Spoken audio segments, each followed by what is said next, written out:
Desperately wanting to start that side business, but feeling entirely paralyzed? Or perhaps you've spent the last 6 months reading every book going on investing, yet you still haven't transferred a single pound into a brokerage account. You tell yourself you're just doing your research, waiting for the right moment, making sure you don't make a terrible mistake. But the truth is, you're trapped in a cycle of overthinking, and it is quietly destroying your financial future. The most dangerous lie we tell ourselves isn't, "I can't do it." It's, "I'll do it once I'm ready." Because that day, it never comes. And today, we're going to break that cycle wide open. I'm Amara, and I'm so glad you're here. If you're new to the channel, welcome. I'm a financial educator, and on this channel we focus entirely on playing the long-term behind-the-scenes wealth game rather than the exhausting, highly visible status game. No flashy cars, no income flexing, just honest strategy for building real, lasting financial independence. Quick reminder before we dive in. Everything we discuss today is strictly for educational purposes. I'm not here to give you formal financial advice, but rather to give you the honest, psychological frameworks you need to make empowered decisions for your own life. Now, today I'm going to be slightly more assertive with you than usual, because we need to completely dismantle the perfectionism that is holding you back. We're going to expose the two-way door secret, walk through something called the corridor principle, and I'm going to show you exactly why the quietly wealthy take action so effortlessly, whilst the middle class stays broke by endlessly preparing to start. Right, let's get into it. Let's begin with the biggest trap that catches intelligent, capable people. I call it the action gap. Most of us grew up believing that the reason people aren't wealthy is simply a lack of knowledge. We assume that if we just read one more book, listen to one more podcast, or take one more course, we'll finally feel ready to take control of our finances. We stay in the learning phase for years, sometimes decades, because learning feels safe, productive, and responsible. It feels like progress. But here's what I've learned from years of working in the financial sector. The difference between people who achieve financial freedom and the people who stay stuck is very rarely a lack of knowledge. It is almost always a lack of action. And I want you to really sit with that for a moment, because it's uncomfortable. You know you should be investing. You know you should ask for that pay rise. You know you should start that business. The information is there. It's freely available. But your brain is terrified of getting it wrong, so it convinces you to wait. It dresses up procrastination as prudence. The problem is, the perfect moment is never going to arrive. The markets will always feel uncertain. You will never have endless free time, and you will never feel 100% confident. If you're waiting for the stars to align, you'll be waiting for the rest of your life. That's not caution. That's self-sabotage wearing a sensible disguise. There's actually a term for this in behavioral psychology: analysis paralysis. The more options and information we consume, the harder it becomes to commit to any single course of action. We mistake motion for progress. Reading about investing isn't investing. Watching videos about starting a business isn't starting a business. At some point, you have to close the laptop and do the thing. So, to bridge this gap, you have to understand exactly how the quietly wealthy view risk. And this brings us to the core of today's lesson: the concept of Type 1 and Type 2 decisions. This framework was popularized by Jeff Bezos in his shareholder letters, and once you understand it, it genuinely changes how you approach every decision in your life. If you look closely at highly successful people, they operate using a very specific mental filter. They divide every choice in life into two categories. Type 1 decisions are consequential and irreversible. These are your one-way doors: having a child, making a major health decision, selling your entire business, signing a contract that locks you in for years. If you walk through a one-way door and you don't like what you see on the other side, you cannot easily go back to where you were before. These decisions deserve your time, your deep thought, and your caution. By all means, sleep on these, take advice, weigh the options carefully. That's entirely appropriate. Type 2 decisions, however, are entirely different. These are changeable and reversible. These are your two-way doors. Trying a new hobby, switching your daily routine, launching a small side project. investing 50 or £100 into a broad global index fund, sending that email to a potential client. If you walk through a two-way door and it doesn't work out, or you realize it was a mistake, you can simply turn around and walk back through the door. You haven't ruined your life, you've just gathered some valuable data. And here's where it gets really interesting. The reason overthinking keeps the middle class financially stuck is because they treat almost every financial decision as a type 1, one-way door. They agonize over starting a small freelance side hustle or setting up a direct debit to an investment account as if their entire livelihood is on the line. They stand in front of a two-way door for 1 year, 3 years, 5 years, sometimes an entire decade, completely paralyzed by fear when they could have just walked through it, tested it, and walked back if it didn't suit them. Let me give you a concrete example. Say you want to leave a corporate job to try a completely different career path. Society tells you this is career suicide, a terrifying, irreversible leap into the unknown.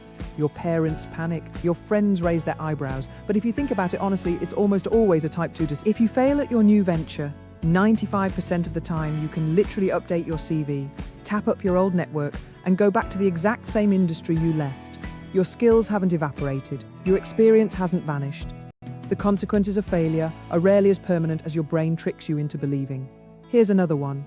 Should I start investing? People sit on this for years, waiting for the market to be in the perfect position, but putting £50 a month into a globally diversified index fund through a stocks and shares ISA is a textbook two-way door. You can pause it, reduce it, or withdraw it. You're not signing your life away. You're testing the water. The wealthy understand this instinctively. They make type 2 decisions quickly and without agonizing, precisely because they know they're reversible. They save their mental energy for the genuine one-way doors. And that efficiency, that willingness to act, compounds over time into an enormous advantage. Once you start spotting the two-way doors in your life, you need to understand how to actually walk through them. And for this, we turn to a brilliant concept known as the corridor principle. A professor of entrepreneurship named Dr. Robert Ronstadt conducted a fascinating 12-year longitudinal study on young adults. He wanted to figure out why some went on to build considerable wealth whilst others, equally talented on paper, simply blended into the background. What he discovered was striking. Financial success had absolutely nothing to do with their grades, their IQ, or their family background. The only consistent difference was that the successful group had the courage to launch towards a goal with absolutely no guarantee of success. They started before they were ready. They moved before they could see the full picture. Dr. Ronstadt called this the corridor principle. It states that when you launch towards a goal, you begin to move down a corridor of time. And as you move, doors of opportunity open along the way, doors that you would never have been able to see from the starting line. Think about that. Most people are sat on the sofa, waiting to see all the open doors before they start walking. They want guaranteed success before they take the first step. But the corridor of wealth is dark until you step into it. You cannot see the opportunities until you're actually moving. I've seen this play out time and again. When someone finally takes a risk and launches that imperfect project, suddenly they meet a new client at an event they wouldn't have attended otherwise. Or they learn a piece of information that sparks a much better idea. Or they stumble upon a partnership or collaboration they could never have planned for. Those opportunities were always there, just a few steps down the hallway, but they were invisible because the person hadn't started walking. This is why the advice to just start isn't trite. It's genuinely profound. Starting even badly, even imperfectly, puts you in the corridor. And the corridor is where the magic happens. I'll give you a personal example. When I first started creating content around financial education, I had no grand plan. The early work was rough, frankly, but the act of starting opened doors I couldn't have predicted. Conversations with people in the industry, ideas that only emerged through doing, feedback that shaped everything that came after. None of that would have happened if I'd waited until I felt perfectly ready. This leads us to the final psychological shift, and it's arguably the most important one: reframing how you view failure.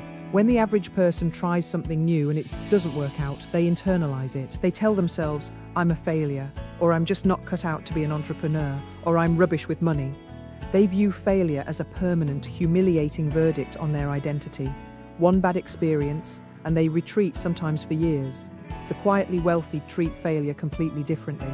They treat failure simply as data, a data point, nothing more, nothing less.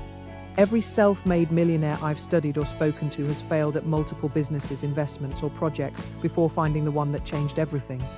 The difference is that instead of saying, I should just give up, They ask themselves, right, what can I learn from this? What would I do differently next time? They separate their identity from the outcome. When you treat financial risks as two-way doors, failure loses its power over you entirely. It becomes nothing more than a necessary data point on your path to success. It's a numbers game. You only have to be right once to completely change your life.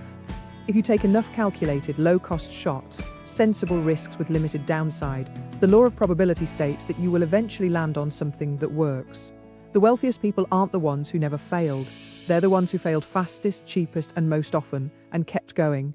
So how do we put an end to overthinking today? Here is your actionable step-by-step roadmap to start building your quiet wealth. Step 1. Perform a decision audit. I want you to write down the top 3 financial or career moves you've been putting off. Be honest with yourself. Now look at that list and ask yourself bluntly, are these type 1 or type 2 decisions? Is this genuinely an irreversible one-way door, or are you treating a perfectly safe two-way door like it's a matter of life and death? I can almost guarantee you the vast majority of them are two-way doors. Step 2. Lower the stakes and start ridiculously small. Discipline and momentum are not built through dramatic, terrifying overhauls. They're built through tiny, consistent actions. If you're terrified of investing, don't try to move thousands of pounds today. Just open the account. Set up an automated transfer of £20 or £25 a month into a simple, low-cost global index fund inside a stocks and shares ISR. By making the initial habit ridiculously small, you remove the resistance. You simply start moving down the corridor. The amount almost doesn't matter at the beginning. What matters is that you've started. Step 3. Give yourself a tight deadline to close the action gap. If you want to start a side business, stop researching for another 6 months. Give yourself 30 days. That's it, to launch the ugliest, scrappiest version of your idea. A basic landing page, a social media post offering your service, an email to 10 potential clients.